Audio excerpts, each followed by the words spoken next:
Wagwan, y'all, welcome back to another video. It's Frankie and I am excited to show you today cool tech that I came across. I actually use it for my brand and on my website, but it's geared towards e-commerce brands that are spending money on ads. They have a bunch of website visitors coming to their store, or if you're just a brand that just wants to get website visitor information to use to market to or use to for their email and SMS.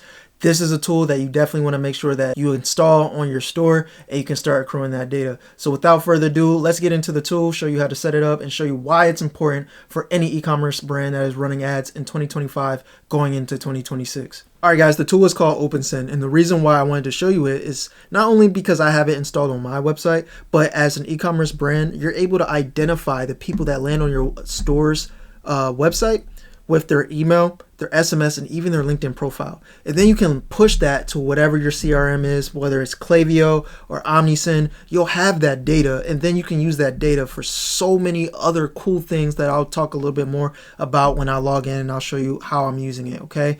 So again, this is the website provider. It's called OpenSend. They have other competitors like retention.com and Revenue Roll, but I personally use them because there is a promo going on that allowed me to get into their program as an agency.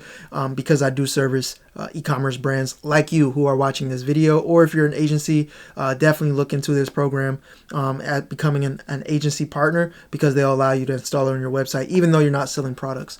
So they help you identify, engage, and retain high-value shoppers. A lot of the big brands are working with this platform called OpenSend, and it's because of the level of complexity it takes to actually pull out the website visitors information and identify it across a million different endpoints to know exactly who it is.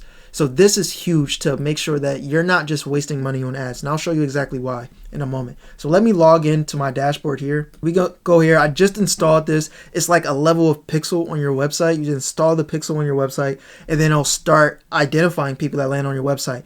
Now, I don't know the complexities of how it really identifies, other than it takes their IP and it takes all these different metrics, these millions of different data points to identify people. But I just know it freaking works. I had my dad actually view my website without him even telling me, and it showed his email. Then I was like, this is his email. He viewed my website in disguise. So this tool will legit allow you to see who's viewing your website, and it will allow you to use that data to go ahead and remarket or send email or SMS text. All right, in my case, I installed this over about a month ago, and I stopped running ads typically, I would say, around the end of September, just because I needed to tweak out my landing page and things of that nature. But since then, I was able to accrue over 114 different people who I wasn't able to identify on my website. So these aren't people that opted in or people that purchased a product. These are just people that this system was able to identify and then put in our database. We know these people. Let's go ahead and maybe try to remarket them. So what do I mean by let's go ahead and try to remarket them? Well, if we go here into our integrations, the cool thing here is that once it loads, we can set this pixel up to transfer to whether it's your CRM. For me, I am B2B, so I'm managing this a little bit different for you as an e-commerce store compared to you. You might send this into a Klaviyo or send this into your marketing engines that we'll talk about, you know, your Meta and your Google. But in my case, you can send it into somewhere like Go High Level or somewhere like Klaviyo or Omnisend. That way you can have their data on your end when it comes to market. Now we're going to talk about deliverability, because since this audience didn't opt in into any type of pop-up, you're not going to want to use your own sender domain or your sender email address that you're using in your Klaviyo to send to these people. Why? Because if you start blasting off your emails to people that didn't opt in, they're going to think, what the hell? Like, shit, I didn't want these people to start emailing me. This is freaky. So we'll talk a little bit more about what you need to do. Matter of fact, let's just go straight into it. You need to have a different sender domain. You need to have a cold email platform or infrastructure that you use, or a separate Klaviyo account that you use. I recommend a cold email account, somewhere like an Instantly, Smartly, things of that nature, and then funnel that data that you will receive here into there, and you would send from an entirely different sender domain. So different campaigns, different promotions. That way you can prevent the collapse of your initial domain that you have for people that have opted in on your Klaviyo and Omnisend. So people that opt in, use Klaviyo. People that haven't opted in, use a cold email software. Try to get them into your funnel because this is still top of funnel. And once they land on your website again, they opt in and they're in Klaviyo, then you can delete them out of your cold email. That way you're just not double tapping them on both sides. You know what I mean by double tap. So yeah, so we have the CRM aspect of it here. You want to make sure that you are sending cold emails to these people because they haven't opted in. And then you can also funnel it into any type of Zapier automation too as well. I have this funneled into different types of campaigns that I'm sending, different types of calls if I get their numbers too as well. So you can funnel this as almost like an API through these different platforms. Now we can go into some of the other platforms. So here's the cool thing here. I need to turn this back on. I don't know why that's paused. But the more important thing here is Meta, when you're doing retargeting with Meta or Google is you don't know who you're retargeting. This is first party data, guys. And this is what is going to be the new ball game going into the future. If you know who your audience is, the further you can segment, the further you can personalize. But with Meta and Google, if you're doing retargeting audiences in there that's not customized lists, you're essentially saying, hey, Google, hey, Meta, retarget these people. I know you know they visited my website, but I don't know their information. I don't know their first name. I don't know their email. I don't know their number. And the reason why that is so limiting is because you're limited to that channel. So if you're creating ads for Meta, or let's just do Google, you're creating a campaign or a direct response campaign for your PPC ads, and no, let's not do that. Let's do something better.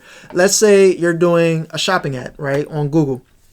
You're in the shopping section, and essentially a person lands on your landing page of the product that you're selling, and they don't buy. But Meta or Google knows that they landed on their website. So what is Google going to do? They're going to throw them into that retargeting campaign that you might have set up inside of Google. However, what happens with Meta? Maybe you're not running the same campaign on Meta. That is what we call silos. You don't want to live in silos in 2025 to end off Q4 in 2026. You want to control your data. So how do you control your data? You do it by having your information.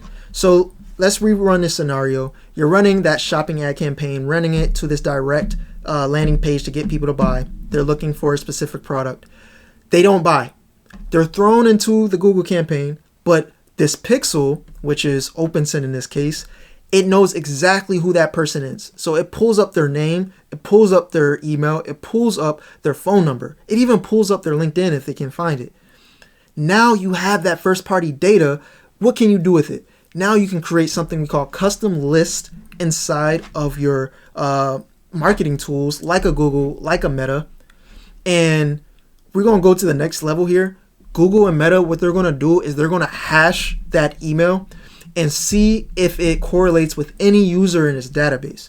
So the reason why Google Meta has been forced to hash this information when you upload like a list there to do for retargeting, and it's because of security concerns and a whole bunch of legal jargon that I fully don't understand. I just know that they hash it just for security concerns.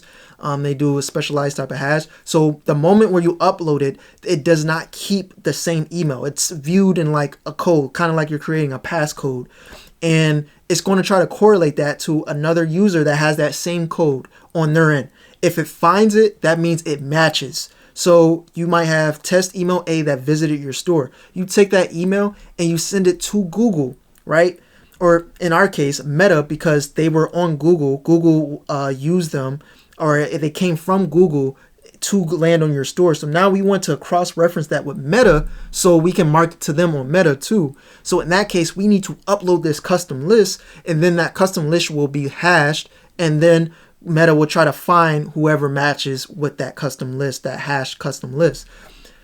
The beauty of this is because it's first-party data, you're more likely going to have a successful match rate with these you're going to have a successful match rate with these advertising providers. And that is the power of having your first party data, is that you can go from one channel and living in these silos to you owning your data and then moving into omni-channel marketing. So that is why I decided to, invest into this for my business. And I think it's highly important. If you are running ads, you are spending $5,000, $10,000 a month on ads, you have a tool like this where people are landing on your website, like my website, and it's picking it up. It's knowing who's landing on the website. And so that will then send it to my Go High Level, and then it will also send to my Meta and Google Ads, depending on if it came through Google Ads. So it will definitely send to my Meta ads because Meta didn't have that data initially.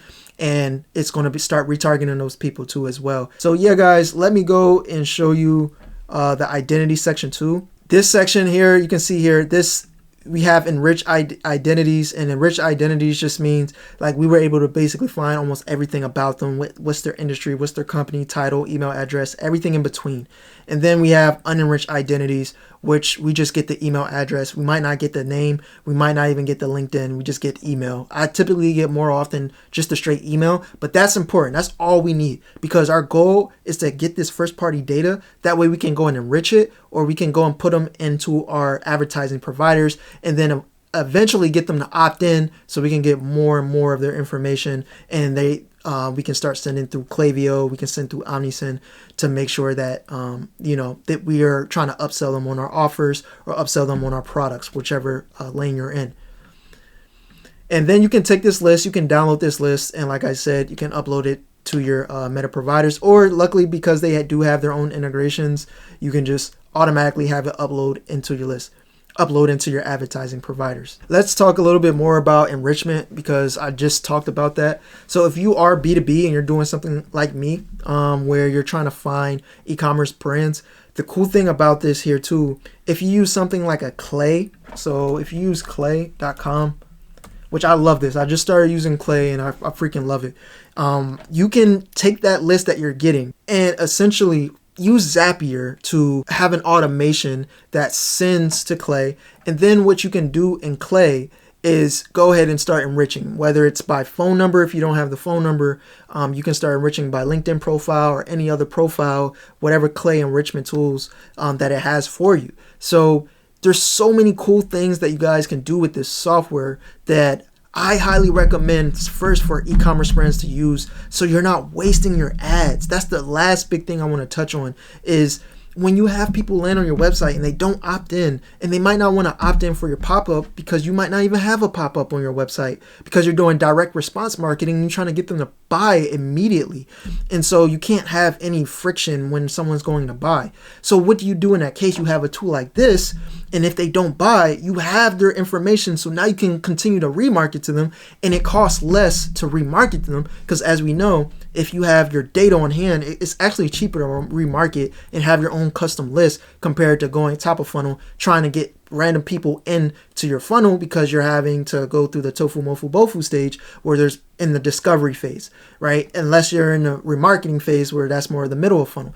We want to always be in the middle of funnel, because now they know your audience, they know your product, they've seen you before, and now we have their first party data. Now we can hit them on all points. So this is just another way that we can use to remarket and have keep people in our whole ecosystem. And you guys know I preach ecosystem marketing here at ETP Tech and at this channel here. So now, if you are an e-commerce brand that is spending money on ads and needs something like this set up, you can reach out below in the description, and then also like, subscribe, and share with someone who might need this type of tool on their website. All right, this can help them save plenty of money on ads and help them with their remarketing efforts. And guys, don't forget, back-end ecosystem marketing is the way in 2026. You own your own data, you go omni-channel, and you make sure that your funnel is built out in a way that is connected and is automated across every channel. If you need something like that, please contact us below. We'll even build you your own pop-up completely for free, an advanced pop-up. We're collecting advanced personalized data like no other agency on the market. So if that's you, if that's something that you want to build out your backend ecosystem,